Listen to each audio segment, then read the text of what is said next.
बिस्मिल्लाहिर्रहमानिर्रहीम। अस्सलाम व्यूअर्स, आप देख रहे हैं अपना यूट्यूब चैनल हज़ारा कुकिंग पॉइंट और हम हाजिर हुए आपकी खिदमत में रोज़ की तरह एक न्यू रेसिपी के साथ। तो जी हाँ, जो हम कुछ बनाते हैं आपके स्टाइल से और कुछ अपने स्टाइल से। तो जी हाँ, आज हम अपने किचन में आपके लिए बनाएंगे बीफ निहारी, वो भी 10 से 15 मिनट में रेडी होने वाली।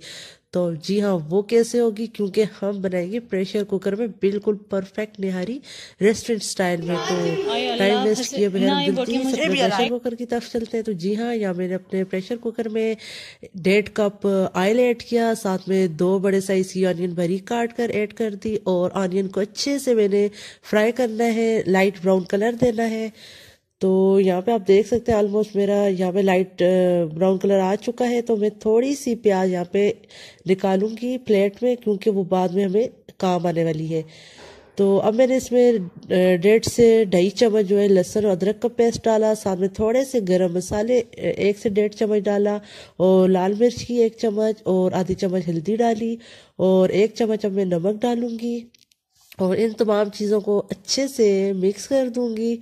और फिर साथ में मैं 4 से 5 टेबल स्पून पानी ऐड करूंगी, ताकि हमारे ऑनियन को यहाँ पे देखें अच्छा सा कलर आ जाए। अब मैंने 2 किलो यहाँ पे विदाउट हड्डी के गोश्त लिया और उन्हें मैं बड़े साइज में पहले से ही काट के वॉश करके छाननी में डाल के पानी बिल्कुल ड्राई कर दिया था। और आपने भी ये ज़रूर करना है, पानी बीच में गोश्त में नहीं रहना चाहिए, फिर अजीब सी स्मेल आ जाती है और निहारी वैसे नहीं रेडी होती। तो यहाँ पे अब हमने अपने गोश्त को ऑयल में 5 मिनट तक ऑलमोस्ट जो है तो अच्छे से फ्राई करना है। और यहाँ पे अब एक चीज़ ये बताती चलूँ कि जो हमने निहारी मसाला ऐड करना है वो आप घर में भी बना सकते हैं और आप किसी भी ब्रांड का कोई भी डब्बे वाला भी यूज़ कर सकते हैं। और यहाँ पे मैंने खुला, मैं बाज़ार से लेती हूँ, मैं डब्बे वाला नहीं यूज़ करती।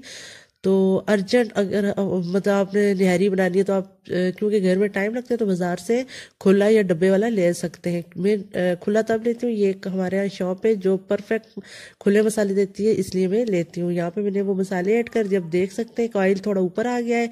तो ये एक बाउल में, मैं छोटे बाउल में ऑयल काफ़ी सारा निकाल दूंगी निहारी के ऊपर से, सॉरी जो गोश्त है निहारी का, क्योंकि ये बाद में हमें काम आने वाला है। क्योंकि जब हम जो आटा वगैरह डालते हैं निहारी में तो उससे ये फिर ऑयल गुम हो जाता है। तो यहाँ पे अब मैंने 8 से 9 ग्लास पानी ऐड कर दिए हैं और साथ ही मैंने प्रेशर कुकर की सीटी लगा दी है और फुल फ्लेम पे मैं इसे रखूँगी बिल्कुल अपना ये कुकर टाइट करके। और मेरा ये जो कुकर है 5 से 7 मिनट लगाता है। तो अब मैं जो निहारी का जो मेन स्टेप होता है आटा, तो यहाँ पे मैंने घर का आटा लिया है 1 कप और उसे मैं अच्छे से भून लूँगी, क्योंकि कच्चा आटा नहीं अच्छा होता, वो जायका आता है फिर निहारी में कच्चा कच्चा। तो यहाँ पे अब मैं बिल्कुल लो फ्लेम पे से कर रही हूँ, भून रही हूँ आटे को और साथ में चम्मच हिलाते रहना है। और मैंने साथ में थोड़ा जीरा भी ऐड किया था खुशबू के लिए। और अब मैंने यहाँ पे एक से 1.5 बाउल पानी इस अपने डाल दिया था बड़े बाउल में और साथ में अब मैंने वो आटा भी ऐड कर दिया और आटे को थोड़ा थोड़ा करके डाल के सारा अच्छे से फोक के साथ मैंने मिक्स कर दिया। और ये मिक्सचर ना ज़्यादा थिक रखना है और ना ज़्यादा थिन रखना है। तो यहाँ पे ये मेरा मिक्सचर भी रेडी हो गया। तो अब चलते हैं प्रेशर कुकर की तरफ। तो मेरा टाइम पूरा हो गया है और सीटी ख़त्म होने का वेट करते हैं यहाँ पे हम। तो यहाँ पे सीटी ख़त्म हो चुकी है और अब हम अपना प्रेशर कुकर ओपन करते हैं। तो जी हाँ, यहाँ पे आप देख सकते हैं कि माशाल्लाह से परफेक्ट 7 to 8 मिनट में मेरी ये निहारी जो थी रेडी हो चुकी है। मतलब प्रेशर कुकर में गोश्त अच्छे से गल चुका है। तो ये मेरा काबली कुकर है जो 5 से 7 मिनट में ही गोश्त को कोई भी इस तरह की डिश है उसे रेडी कर लेता है। तो यहाँ पे ये बिल्कुल परफेक्ट रेडी हो गई है। और मज़े की बात ये है कि हमारा ऑयल बहुत ज़्यादा अभी भी ऊपर आया हुआ है। तो अब साथ साथ मैंने जो आटे का मिक्सचर बनाया था वो ऐड कर दिया है और आप देख सकते हैं हमारी निहारी बहुत थिन या थिक नहीं है, नॉर्मल कंसिस्टेंसी में है। और अभी भी माशाल्लाह से हमारा ऑयल ऊपर बरकरार है।